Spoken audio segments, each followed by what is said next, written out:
I am Ravi Visvesvaraya Sharada Prasad. Sudhanshu Trivedi, the Rajya Sabha MP and national spokesperson of the BJP, the Bharatiya Janata Party, he claimed in a television discussion that Jawaharlal Nehru had written in his autobiography, I am an Englishman by education, a Muslim by culture and upbringing, and a Hindu only by accident of birth. Other BJP spokespersons, Sambit Patra and Amit Malviya, they too had made the same assertions some months ago on television. However, Jawaharlal Nehru had never ever said this about himself, neither in his autobiography nor on any other occasion.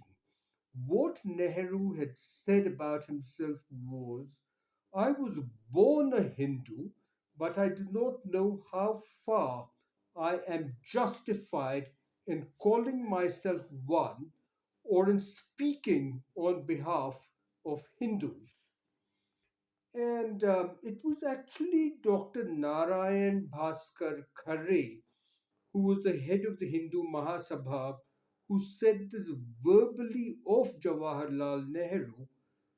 And Khare had dubbed Nehru the angry aristocrat.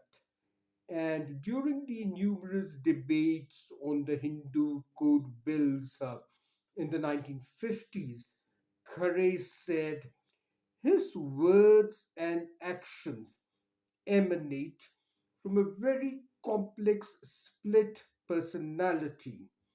It can be said that by education, Nehru is an Englishman, by culture, he is a Muslim, and it is only by accident of birth that Jawaharlal is a Hindu.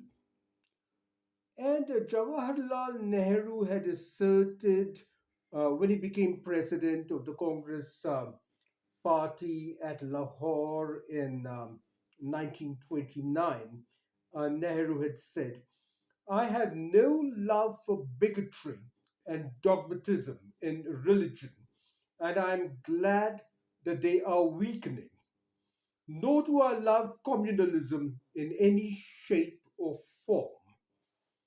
I find it difficult to appreciate why political or economic rights should depend on the membership of a religious group or community. I can fully understand the right to freedom in religion and the right to one's culture, and in India especially, which has always acknowledged and granted these rights. It should be no difficult matter to ensure their continuance. We have only to find out some way whereby we may root out the fear and distrust that darken our horizon today. The politics of a subject race are largely based on fear and hatred, and we have been too long under subjection to get rid of them easily. I was born a Hindu, but I do not know how far I am justified in calling myself one or in speaking on behalf of Hindus. But birth still counts in this country, and by right of birth, I shall venture to submit to the leaders of the Hindus that it should be their privilege to take the lead in generosity. Generosity is not only good morals, but is often good politics and sound expediency. And it is inconceivable to me that in free India, the Hindus can ever be powerless. I know that the time is coming soon when these labels and appellations will have little meaning, and when our struggles will be on an economic basis. So, this is what Jawaharlal Nehru had said when he became president of the Congress Party at Lahore in 1929.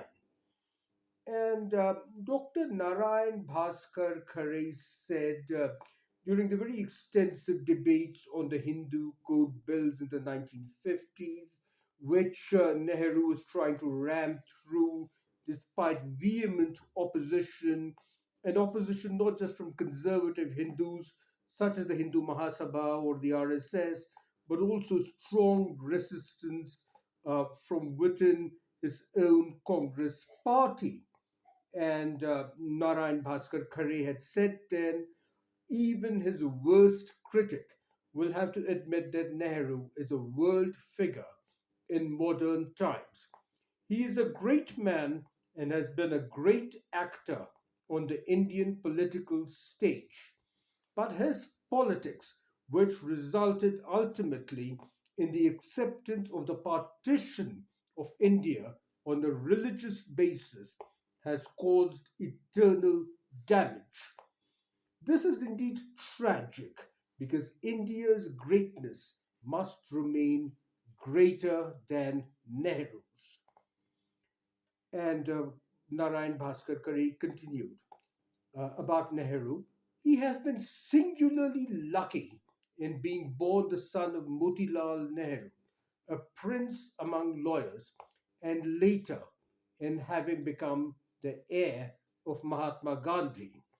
This has helped him greatly and was largely responsible for making him great. Although the masses gather around him wherever he goes, he is really not a man of the masses. He is an aristocrat and has never known what poverty is. How can he then understand the problems of our starving millions? And Dr. Narayan Bhaskar Khare then went on to make the statement which the Hindutva Sangha Parivar now ascribe to Nehru to paint him as pro Muslim and anti Hindu.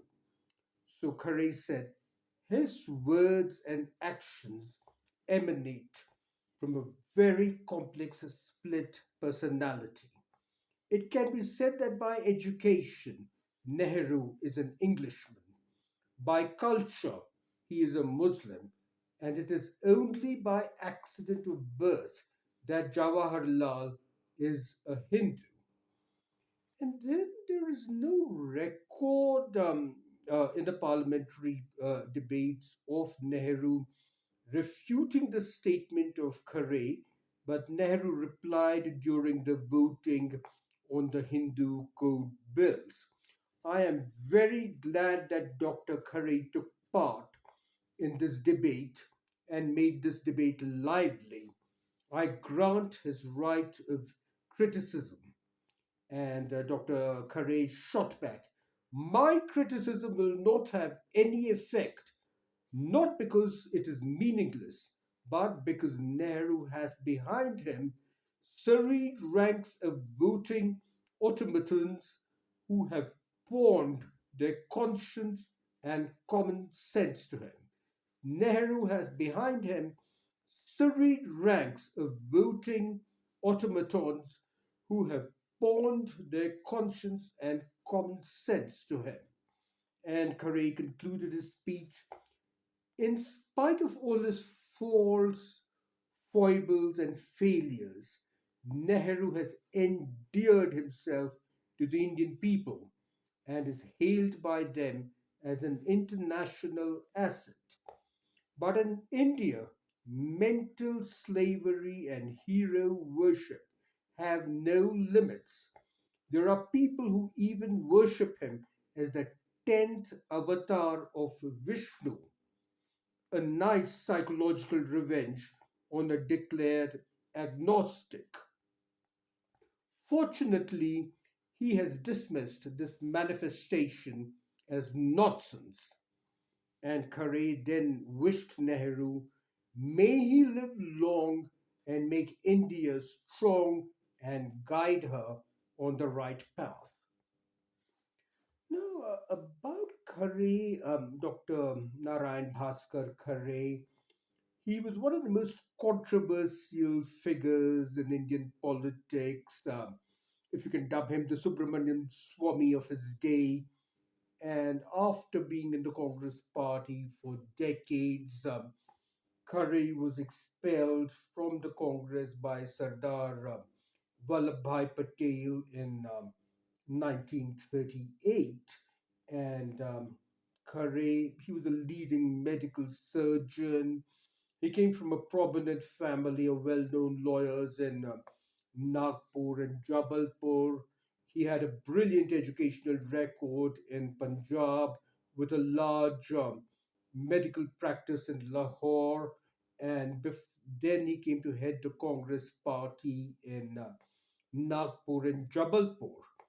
And in 1937, Dr. Khare was the Congress party premier of the central provinces and Berar. And there were some controversies over some ministers in his cabinet being involved in rioting and in rape cases. And Sardar Vallabhbhai Patel, he wanted Dr. Narayan Bhaskar Khare to dismiss these accused ministers, but Kharais refused to dismiss his ministers before they were convicted by a court of law. And instead, Khare, with the connivance of the British governor, he sacked his rivals in the cabinet, Ravi Shankar Shukla and Dwarka Prasad Mishra. He dismissed them from his cabinet at 2 a.m. And Khare alleged that these Brahmins were against him because he had appointed Dalits and Muslims in his cabinet. And a very furious Sardar Patel, backed by the Congress Party president Subhash Chandra Bose, he dismissed Khare as the premier of the central provinces.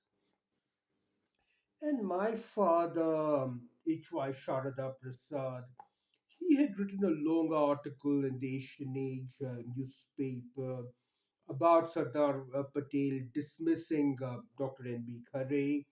And according to my father, it was this incident which prompted the Congress Party to set up its high command, which was headed by Sardar Patel, in order to keep such rebellious regional satraps under a tight leash of central control. And in fact, this is why the Congress Party politicians nowadays keep repeating, I leave the decision to the party high command. And in those days, the party high command, they meant Sardar Vallabhbhai Patel, and nowadays they mean the Gandhi Parivar. So Sardar Vallabhbhai Patel and Subhash Chandra Bose, they expelled Dr. Narayan Bhaskar Khare from the Congress Party in 1938, and then Khare turned vehemently against the Congress Party, and he made virulent speeches against Sardar Vallabhbhai Patel and Subhash Chandra Bose and Mahatma Gandhi and Jawaharlal Nehru. And then the Viceroy, the British Viceroy, he immediately appointed Khare to the Viceroy's Executive Council, and Khare was put in charge of Commonwealth affairs and foreign affairs. And Khare, he lobbied hard for the rights of Indians in South Africa, Burma, Ceylon, and he castigated apartheid when he was a member of the Constituent Assembly and also in numerous international fora. And Khare petitioned the United Nations against apartheid, and he called upon the Indian government to declare war against South Africa over apartheid.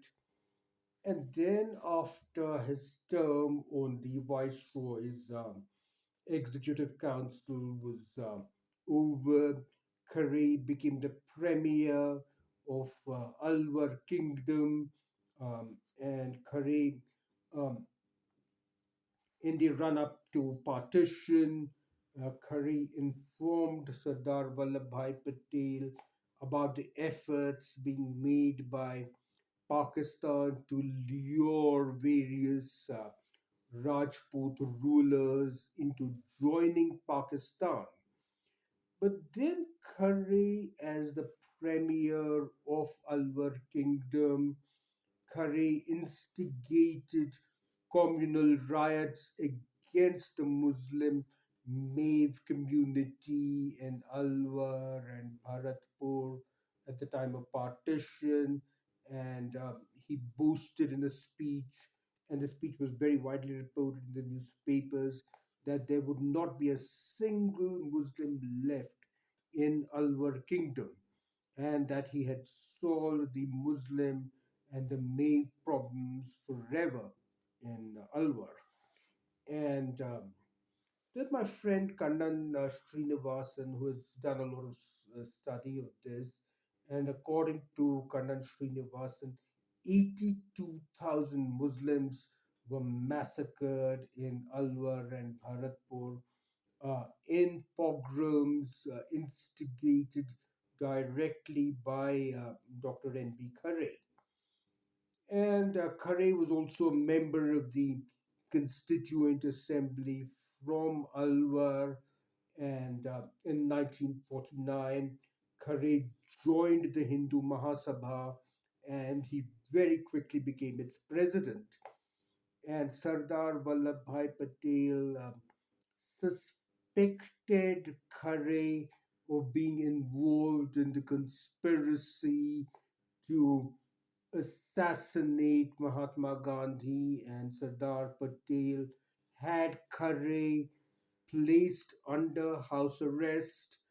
Um, However, investigations proved that these suspicions were baseless, that did not know about the conspiracy to assassinate Mahatma Gandhi. But Khare was expelled from the Constituent Assembly, but he soon got elected to the Lok Sabha from Gwalior, and Gwalior was then a bastion of the Hindu Mahasabha. And on a visit to Punjab, Khare was a distinguished alumnus of Punjab University, from where he had obtained advanced degrees in surgery.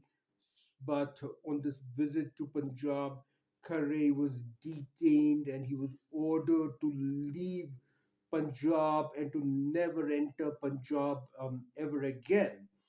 And Khare filed a case which went all the way up to the Supreme Court, and the Supreme Court, in a narrow 3-2 verdict, upheld the decision that it was legal and constitutional to order that Khare never ever set foot in Punjab ever again. And Khare, he also filed a petition challenging the election of Dr. Rajendra Prasad as president, but he lost in the Supreme Court.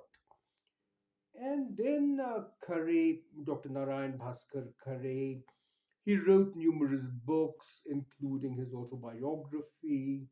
And in his memoirs, he stated that he had permanently solved the Mav Muslim problem, which had been troubling Alwar for centuries. Um, yeah.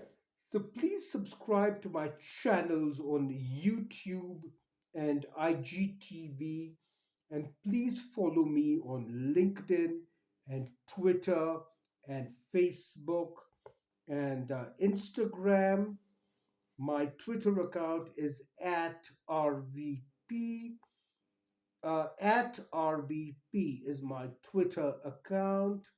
On my YouTube channel, I will be uploading several more videos about politics, the economy, business and industry, and about technology. So please subscribe to my YouTube and IGTV channels. This is Ravi Visvesvaraya, Sharada Prasad saying goodbye. Have a great day.